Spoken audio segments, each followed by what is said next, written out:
Welcome दोस्तों, आप सभी का स्वागत है हमारे अपने चैनल पर वेब ट्रेडिंग 2.0। तो दोस्तों, मैं आज एक्सप्लेन करने वाली हूँ करीना की नई मूवी जिसका नाम है द मटिंगम मर्डर्स। जी हाँ दोस्तों, इस मूवी में करीना का लीड करने वाली है। मूवी के शुरुआत में हमको एक कोर्ट रूम दिखाया जाता है जहाँ पर हम जसप्रीत को देखते हैं। उसके बेटे को एक साइको किलर ने शूट कर दिया रहता है। कोई इंटरनेशनल शूट आउट नहीं था। वो साइको किलर दूसरों को खुश होते हुए नहीं देख सकता। वो एक पब में जाता है। वह साइको किलर दूसरों को खुश होते हुए नहीं देख सकता। वो एक पब में जाता था, एक गन निकालता है, रैंडम लोगों को मारना शुरू कर देता है। उसमें से इसका बेटा भी होता है। तो इस आदमी ने कोर्ट रूम में सब कुछ कन्फ्यूज किया और इसको जेल में डाल दिया जाता है। पर जसप्रीत उस दिन रात के सिनेरियो को भूल नहीं पाती। वो प्रोफेशनली एक कॉप होती है, फिर भी वो अपने बच्चे को नहीं बचा पाती। उसको अंदर ही अंदर मानो यह सब कुछ खाया जाता है। बुलेट लगे हुए खून से रतपत और टी शर्ट उसने अभी भी संभाल कर रखा है।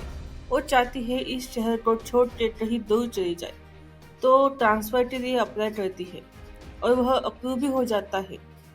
हस्बैंड के साथ पास्ट रिलेशन अच्छा नहीं होता, इसलिए वह अपने बच्चों के साथ सेपरेट रहती थी। पर आज उसका बच्चा ही नहीं रहा। जब उसकी दूसरी जगह पोस्टिंग होती है, वह गाड़ी लेकर निकल जाती है। उसके पापा ने उसको बहुत रोकने की कोशिश करते हैं। वो भी कॉप होते हैं, पर उसने एक बात भी नहीं सुनी उनकी। उसने बोला मुझे जगह चेंज करना पड़ेगा अपने आप को थोड़ा संभालने के लिए। फिर हम देखते हैं वो उस दूसरी जगह पोस्टिंग होती है और वो गाड़ी निकल जाती है। उस रोटेटिव में हम टीवी चैनल में देखते रहते हैं कि सरकार कोशिश कर रहे हैं नशा मुक्त शहर बनाने के लिए, पर बच्चे बहुत नशे की तरफ झुक रहे हैं। वो लोग नशा करने के लिए अलग अलग चीज़ों की यूज कर रहे थे। इसी के साथ पाउडर वगैरह तो वो लोग के ले ही रहे थे। तो पेरेंट्स बच्चे सारे लोग घबराए हुए हैं। सोसाइटी को कंट्रोल करने के लिए वो लोग रास्ते पे बैठ के आंदोलन कर रहे थे। फिर हम देखते हैं कि जेस अपने ऑफिस में पहुंचती है। पहुंचने के बाद अपने बॉस की रिपोर्ट करती है। पहले तो उसका बॉस उसे कॉन्ग्रेचुलेशन करता है नया पोस्टिंग के लिए। इसी के साथ उसे एक टेस्ट भी सौंपता है।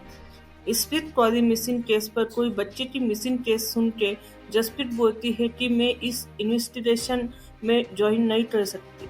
पर उसका बॉस बोलता है कि ये तुम्हारा कोई ऑप्शन नहीं है। जसप्रीत, हम तुमको इस केस में डाल रहे हैं तुम्हारे पुराने तजुर्बे को देखते हुए।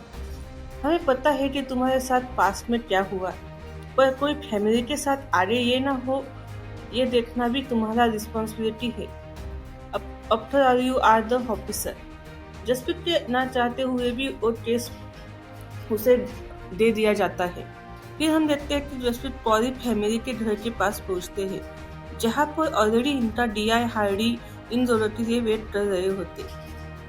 मिस्टर एंड मिसेस कौरी का बच्चा स्प्रीत कौरी, जो कि स्कूल से लौट रहा होता है, अचानक बस से उतर जाता है। फिर वो घर नहीं लौटता। फिर ये लोग पूछता शुरू करते हैं कि जहाँ पर पेरेंट्स बोलते हैं मेरा बच्चा बहुत ही अच्छा था और कोई भी गलत काम नहीं कर सकता। अचानक से वह गायब हो गया, बस से उतर गया। फिर फैमिली हिस्ट्री के बारे में जसप्रीत पूछना शुरू करती है, जहाँ पर यह पता चलता है कि स्प्रीत एडॉप्टेड है। इंडिया से उसके पापा उसको एडॉप्ट करके यूके लाए थे। इसी के साथ ये भी पता चलता है कि दिलजीत कौरी का भाई भी इधर रहता है, पर इन दोनों के साथ रिश्ता उनका अच्छा नहीं है, मानो खराब ही है। बिजनेस में उसके भाई ने उसको धोखा दिया है।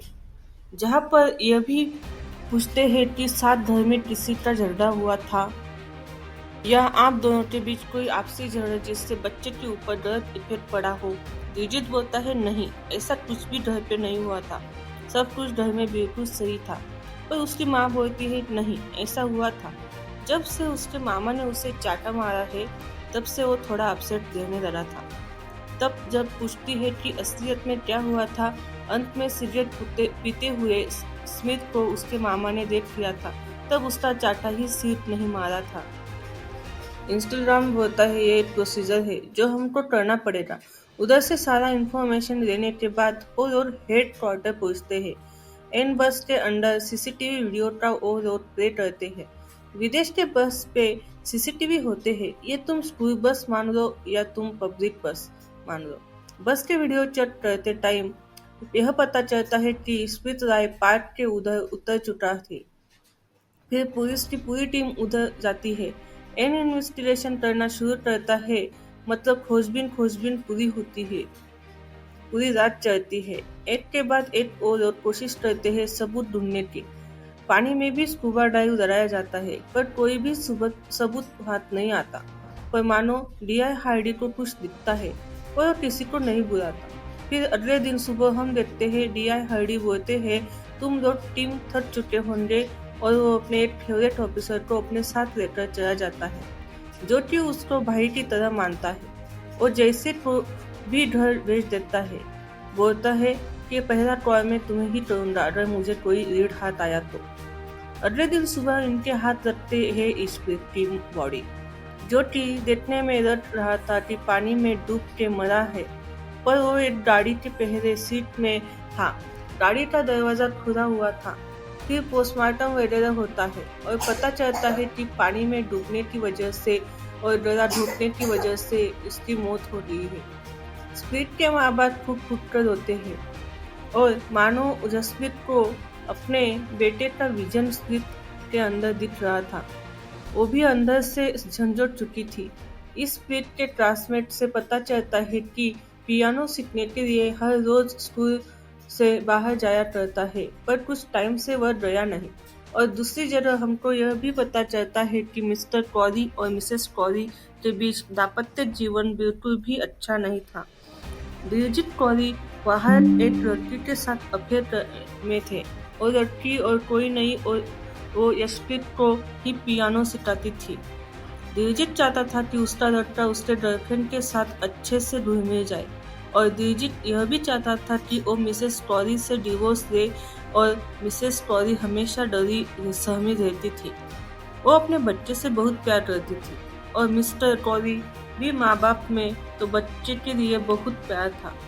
और इंटरोगेशन में यह जसप्रीत को भी पता चल चुका था, पर प्रोसीजर के लिए इन दोनों के बारे में पूछना पड़ता था कि जिस दिन जसप्रीत मरा था उस दिन ये दोनों कहाँ थे। दोनों ही अपना जस्टिफिकेशन दे देते हैं और वह सही भी बैठता है। फिर पुलिस को एक क्लू मिलता है। जिस गाड़ी में जसप्रीत का बॉडी मिला था वह गाड़ी और किसी के नहीं दिलजीत के भाई का होता है, जो कि उसका बेटा चलाता है और नशे के सारे सामग्री देता था। उसके साथ उसका एक दोस्त भी होता है। जहाँ पर पुलिस को पता चलता है वो दोनों उस दिन उधर गए थे। फिर उनको कस्टडी में लिया जाता है। साकिब टोटली डिनाय होता है।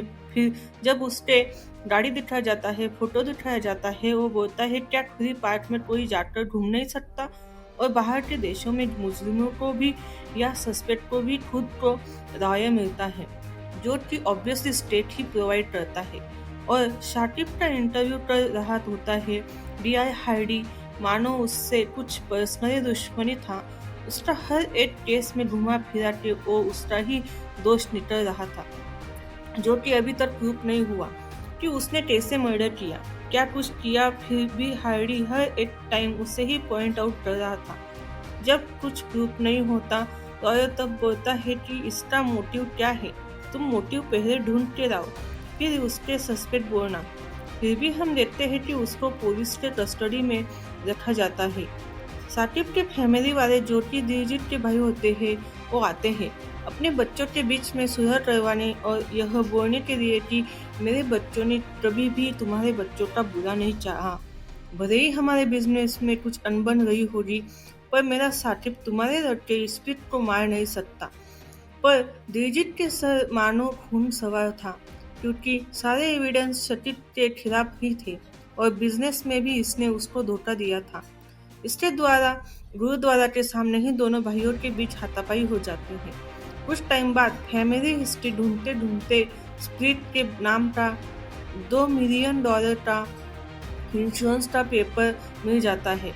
जसप्रीत को फैमिली के सारे लोग ही सस्पेंस है। जसप्रीत के मामा के बारे में भी खोज लेने में यह पता चलता है कि उसकी मामा पहले ऐसे नशीले पदार्थ का सेवन करते थे और बिजनेस भी था। सस्पेक्ट के लिए लिस्ट में इसकी पूरी फैमिली आ जाती है। फिर जसप्रीत जेल में जाता है और साकिब से कहता है कि अ, बात उस दिन क्या हुआ था। पूछने के लिए वो बोलता है तुम डिटेक्टिव हो, तुम खूब पता लगा लो। फिर जब बोलता है कि तुम्हारे माँ बाप किस हालत में है, तब मानो वो बोलता है वो कि मैं मेरे दोस्त के साथ उधर बैठ के थोड़ा नशा कर रहा था। मैं देखता हूँ कि उधर स्प्रिट अब आता है और बोलता है कि मेरे पास एक पैकेट है, तुम लोग खरीदोगे। मेरा दोस्त खरीदता है, पर उसमें $30 कम था। वो पैसे दिए बिना पैकेट नहीं बेचता। मैं उसे बोलता हूँ तुझे पैसे नहीं मिलेंगे तो, उधर से भाग जा। पर वो बोलता है पैसे दिए बिना मैं नहीं जाऊंगा। अगर तुमने मुझे पैसे नहीं दिए, तुम्हारे माँ को भी मैं बोल दूंगा तुम लोग इधर क्या कर रहे हो। भले ही वो ये सब कुछ कर रहा। यह बात सुनने के तुरंत बाद मुझे बहुत गुस्सा आता है, तो मैं उसको पकड़ के नदी में डुबा देता हूँ और वो बहुत पानी पी जाता है और मानो हाँप रहा था और उसमें वार्निंग देके छोड़ देता हूँ। और खुद भी नशा के सामान बेच रहा था जो कि उसके मामा ने उसे दिया था। वो उम्र में छोटा था, इसलिए मैंने उसे उधर ही छोड़ दिया। उसे ज्यादा मारा नहीं। फिर वो हफ्ते हफ्ते उधर से चला गया। मैं मेरे दोस्त के साथ गया और उसके साथ मेरे संबंध है। हम दोनों एक दूसरे के साथ प्यार करते हैं। हम दोनों इंटीमेट हुए थे और नदी में नहा रहे थे। कुछ टाइम बाद मेरे पैरों में कुछ टकराता है और मैं जब नीचे डुबकी लगाता हूँ, मैं देखता हूँ कि वो ऋषित की बॉडी थी। मैं बहुत घबरा जाता हूँ। कुछ समझ में नहीं आता मैं क्या करूँ। मैंने मेरे दोस्त को बोला कि इसको हम हॉस्पिटल ले जाते हैं, पर वो नहीं माना। वो बोलता है अगर मेरे घर में किसी को पता चला वो मुझे मार देंगे। मेरे पास पापा की कार भी थी, पर चाबी पानी में ही खो रही थी, तो मैंने उससे गाड़ी में बिठा दिया और खुद उधर से भाग गया। दूसरी जगह में हार्दिक तो देखते ही, जो कि उसकी भाभी मतलब मिसेस क्रॉली से अट्रैक्टेड था, पर उसकी भाभी से भाव नहीं देती और हमेशा घर से दूर भगा देती थी। दूसरी जगह पुलिस को ये भी एविडेंस मिल चुका था कि पियानो टीचर के साथ मिस्टर क्रॉली का मतलब दिलजीत का अफेयर था। आशीष स्मिथ पियानो सीखने के लिए जाता था, तो शक तो उनके ऊपर भी बैठता है। जसप्रीत ने उनका भी इंटरव्यू किया, पर खास कुछ पता नहीं चला। वो सिर्फ यही बताती थी कि मैरिज में दिलजीत खुश नहीं था। वो नहीं चाहता था कि उसके वाइफ के साथ वो रहे। वो मेरे साथ खुश था। फिर दिलजीत को सब इंटरव्यू करा जाता है। $2 मिलियन इंश्योरेंस के बारे में पूछा जाता है। वो रोते हुए बोलता है कि मेरे बेटे के बारे में ऐसा कभी नहीं सोच सकता।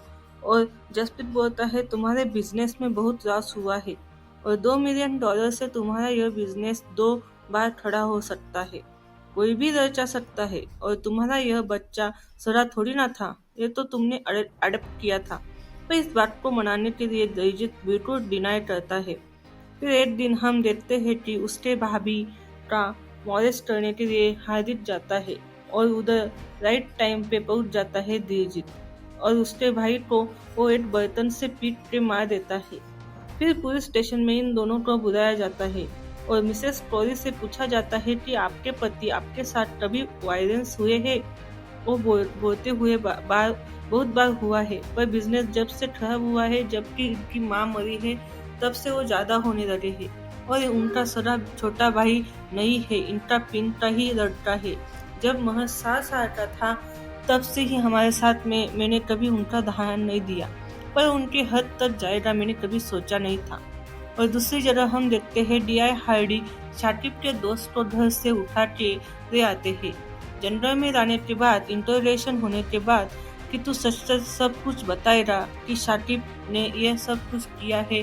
फिर हम देखते हैं उधर जसप्रीत आ जाती है पूरी पुलिस फोर्स के साथ। उसे जब पता चलता है तब हमको लगता है कि डीआई हार्डी की बहन भी नशे की एडिक्ट हो चुकी है, जिसको मार सप्लाई शाकिब किया करता था। इसलिए पहले दिन से जब उसे मौका मिला वो उसका चाहता था फंसवा। ये सारा चीज सामने आ चुका है और वो एक ऑनेस्ट पुलिस ऑफिसर है और किसी को मुंह दिखाने के लायक नहीं रहा, इसलिए उसने खुशी कर ली। पर वो भी कातिल नहीं था, कोई ना कोई तो रीढ़ छूट रहा था। स्मिथ की जब बॉडी मिली थी, उधर 2 डीएनए सैंपल मिले थे, एक शाकिब का होता है और दूसरा किसी लड़की का होता है जिसके ऊपर कभी वो शर्ट जाए ना उसे डीएनए के साथ मैच करने के लिए बोलती है। जसप्रीत और वो डीएनए 100% मैच भी हो जाती है। तभी हम देखते हैं कि मिसेस कौरी देश छोड़ जा रही होती है और उनको एयरपोर्ट में पकड़ती है जसप्रीत। फिर आता है कन्फेशन का टाइम। वो बोलती है कि जब मेरा शादी दिलजीत के साथ हुआ था तब से मेरे जीवन झंड हो चुका है। इंडिया से ले आके मुझे यूके फटक दिया, फिर इधर मैं नौकरानी बनी इसकी और इसकी माँ की। फिर एक बच्चा एडॉप्ट किया, वो मेरे मर्जी से नहीं था। इन दोनों को चाहिए था पहले इसकी बूढ़ी माँ को देखो, फिर इस बच्चे को, फिर इस जानवर को। मुझे बिल्कुल भी प्यार नहीं करता था। वो तो प्यार ढूंढता था उस म्यूजिक टीचर के पास, और जिस 6 साल के बच्चे के बात में कर रही थी वो जब थोड़ा बड़ा हुआ मुझे अटेंशन देने लगा। भाभी भाभी पुकारता था और मेरे इधर अदर बदर ढूंढता था। मुझे लगा कोई तो मुझे अटेंशन दे रहा है, पर मर्दों वाली प्रॉब्लम वो अपनी लाइन भूल जाते हैं। वो चाहता था कि वो मेरे साथ सोए, पर मेरी मर्जी नहीं थी। मैं सिर्फ चाहती थी मेरे बातों पे वो नाचे। मैं दिलजीत को तकलीफ पहुंचाने के लिए इसको राजी कराई कि उसको मैं वो दूंगा जो वो चाहता है। इसके बदले स्पीड को उसे खत्म करना पड़ेगा। जब शाकिब ने पानी में डूबा के उसे छोड़ा था, उसको रास्ते में मिला था हार्दिक, और मौके का फायदा उठा के उसने उसको डूबा के मार दिया। पर उसको गिल्टी फील होने लगा कि उसने यह क्या कुछ कर दिया। मुझे बोलने लगा, मेरे साथ भाग चलो। फिर मैंने बोला कि मेरे साथ जितना भी तुम्हारा रिश्ता है तुम खत्म कर दो। जब वो मना करा तब मैं नाटक की कि उसने मेरी बलात्कार करने की कोशिश की और तब गुस्से में दिलजीत ने ये सब कुछ देख लेता है और उसे मार देता है। मुझे पता था दिलजीत शॉर्ट टेम्पर है। तब जसप्रीत को गुस्सा आता है। वो बोलता है हर दिन और स्प्रीत दोनों ही बच्चे थे। अगर तुम्हें गुस्सा निकालना था तो तुम दिलजीत पे निकालते। वो बोलती है आप समझे नहीं, मैंने गुस्सा उसके ऊपर ही निकाला। स्प्रीत को वो बहुत प्यार करता था। अगर वो मुझे वो प्यार देता जो मुझे चाहिए था तो कभी ये नौबत नहीं आती। वो बच्चे तो मर गए, मैं तो अभी भी जिंदा हूँ। इसमें कस्टडी में ले लिया जाता है। तब वो जाता है दिलजीत से बात करने के लिए। दिलजीत बोलता है अगर शॉर्ट टेम्पर के चलते हुए मैं इसे भी मार देता तो अच्छा होता। ऐसे होती है मूवी की एंडिंग। तो दोस्तों, अगर आपको ये मूवी अच्छी लगी हो और वीडियो अच्छा लगा हो तो लाइक, शेयर और सब्सक्राइब करें।